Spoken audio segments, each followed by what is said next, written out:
If you're a residential real estate agent earning $200,000 a year and you want to grow your passive income, this show's for you. Learn the secrets other agents use and hear from experts in our field in order to guide you along your journey to investing in assets like apartment communities so that you can turn your commissions into cash flow. I'm Randall McLeod. Let's go, baby. All right, you're here to learn. Let's talk multifamily and let's talk the full cycle. This is part 3 of the series.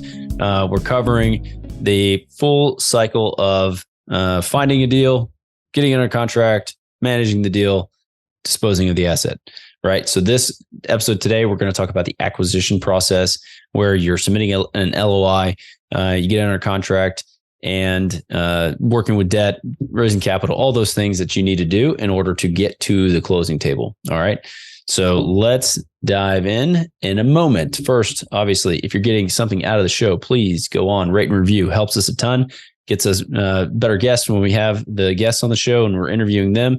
And it furthers the reach. So go on, jump on. We're also on YouTube. So if you want to see some of this stuff, go to YouTube and then at Agents Building Cash Flow. That's there. And we're also putting out a bunch of small content, short, quick, snippy things on Instagram. So you can follow us there at, I think it's Randall McLeod. That's my name. So easy to find me. All right, let's dive in. All right. So you've found a property, you went and you toured it, you liked it, and now you want to submit a letter of intent.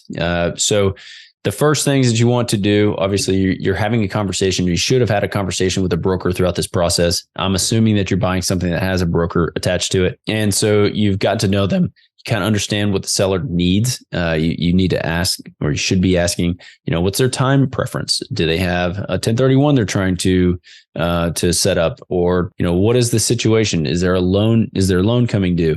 So those questions will help you understand the situation on the seller side a little bit better so that you can craft your offer that will be suitable to them or more appealing to them when you are submitting it. Just as a heads up, an LOI or letter of intent is it is what it sounds like. It's a letter of intent. It's a non-binding piece of paper that says, hey, I want to buy for X. Will you sell for that? I'm going to need financials and all these things. I want 30, 60, 90 days or whatever it is to do due diligence. I want 30, 60, 90 days after that to close. Here's how much I'm willing to pay. And here's the date that I want to close, right? So that's typically in an LOI. There's more to it. But for the purposes of this conversation, that's the starting step for what you are trying to do. If you stay through to the end of this episode, I will happily give you a template for a letter of intent. Just wait through to the end and I'll give you a link. All you got to do is go down, download it. It's going to be free and we'll give you that. Some of the things to consider when you are crafting your LOI. Like I said, you hopefully have had the conversation with what the seller's expectations are so that you understand how much earnest money you should be putting down, the closing timeline, the approximate time for due diligence, all of those things. If they fit within your needs, then work with them to try to get that deal closed. I say all of that because in recent times, I'd say 2020 through 2022, early 23, there were offers going out that were not contingent on financing, not contingent on due diligence period. So that means that if you are putting up $50,000 day one as the option money or the inspection money, then that goes hard day one, meaning you're never getting that back. If you back out of that deal, that 50,000 is gone. That has kind of gone away. And so again, having those expectations or understanding the expectations in the current market cycle, coupled with what the seller's expectations are, will help you win more deals if you're taking all of those things into account. So once you have the letter of intent sorted out, it's gone back and forth. It goes over to the seller. They look at it, assuming they like everything, or you go back and forth a few times. Once it's signed by both parties, then you go to what's called PSA or purchase sale agreement. Unlike single family residential, where you just go to a title company and that's the start, or you have a promulgated form from your local real estate commission, you will be using an attorney for most of these transactions. Smaller ones, you could still use the promulgated forms, but most of the time it's going to take the letter of intent, is going to go straight to your attorney or their attorney, whoever's drafting the documents, and they will create the purchase and sale agreement. All right. So now You guys both signed the PSA. Boom, you are under contract. Congratulations. Very cool day, but that's when all the work really starts. You start your due diligence period. You start talking to lenders. You have to start raising capital depending on the size of the deal. Those three things are what make and break the deal. So if you're doing the due diligence, that kicks off ideally, and I didn't mention this in any of the previous 2 weeks, you're having conversations with property managers and you have selected one and you said, hey, I'm buying 123 Main Street. How much are you going to charge me to manage it? And what do you project the expenses are going to be for that property, the way you guys will manage it? And they'll run through and they'll give you that. You can then take that and plug it in. We talked about your underwriting and your pro forma last week. You plug their numbers into the pro forma. You are also talking to a lender at the same time, and that lender is going to run their own pro forma, and they can give you that. And you look at their numbers and you look at property manager's numbers and you look at your own numbers if you have the experience, and you say, okay, this is where I'm going to settle. This is how we're going to project this property. Okay. So again, you have the due diligence. The reason I brought up the property manager was day of closing, or as soon after closing as you can get it, you want them on site with their entire team, with the contractors, with everybody that they need in order to analyze that property from head to toe. So you want the roofs checked. You want to go into every single apartment. You need to have, most of them are going to have some technology with them that allows them to take pictures on their iPad, make notes, and every single unit is going to get a full review. In addition to that, you're going to have a lease review. So they're going to sit down in the office, every single lease they're going to look at and check it and make sure that it's the way it should be, make notes about it, all of those things. And you get the lease audit is what it's called. All right. So you have all the due diligence going.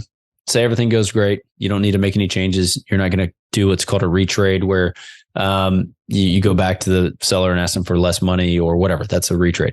Happens all the time. Don't be afraid to do it. And if it warrants it, but those things are happening. And then you're also talking to the lender. So you need to be securing the debt side of the equation in this phase. There's a loan fee, typically a broker fee if you're using a loan broker. And so you're going to have more money that's coming out of pocket at this stage in order to secure the financing and get them working on their end as well. This process is going to inform the initial underwrite that you did.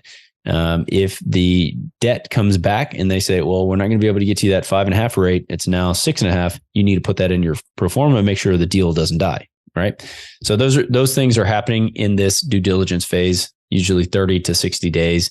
Depending on, the seller's needs and your goals, right? And the other thing that you are working on in this phase is going to be the capital raise. So if you are syndicating the deal, meaning you're running it, but you're going to go raise capital from everybody else for the equity side, say it's a $5 million raise, you need to go out and start raising that money. Whole other story going on there. Just depends on if you have a syndication company set up and that's what you're going out and doing. If you have a big list of investors, then you're hitting a webinar, doing something in order to promote the deal and what you're offering, because you're essentially be offering a security at that point. And I cover that with a number of operators. We talk about deal structure and deal flow on prior episodes. So please go back and listen to those and get more detail on those. We're not going to cover it right now, but the equity side of it, you're going out and raising that money so that you're trying to get all these things put together so that, by the end of due diligence that you are good to go and you're going to pursue the deal. Right. All right. So that's pretty much the process from getting it to, from the letter of intent, the due diligence phase, or letter of intent, the PSA, due diligence phase, and then getting it to the closing table. So assuming all of that goes the way you want it to, or if you had to make adjustments with the seller, you do those things, but you're still pushing and marching forward to the closing date. And so assuming all of that happens, then you close on the property, and that's where we're going to pick it up next time. As promised, you made it through to the end. So I'm going to give you a link that you can go to, or a website that you can go to and just download a free letter of intent. All right. So that website is www.commission2cashflow.com/LOI. All right. And the number in commission to cash flow is 2. It's the number 2. It's not TWO. All right. Or TO. Commission to the number 2 cashflow.com/LOI.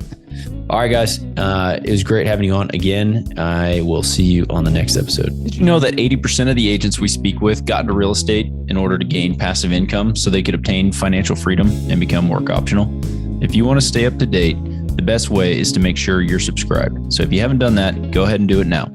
We'll catch you on the next episode.